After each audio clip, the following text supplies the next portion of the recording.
In this video, I'm going to show you how to restart any Roku device using only your Roku remote.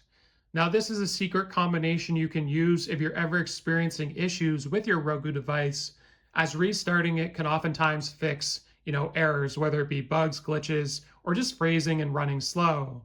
So what you want to do is grab your remote, and we're going to be pressing the home button 5 times. So 1, 2, 3, 4, 5.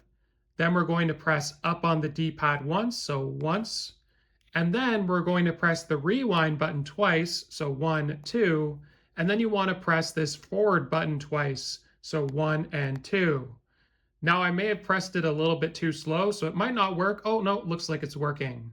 So it does a little bit of movement like you just saw, and then it takes probably about, I don't know, 10 to 15 seconds. I just did it a couple minutes ago, and then it will reset your Roku device, restarting it. But you can already see the Roku device has now reset, or restarted, I should say. Hopefully this video was helpful though. Like and subscribe, and we'll see you in the next one.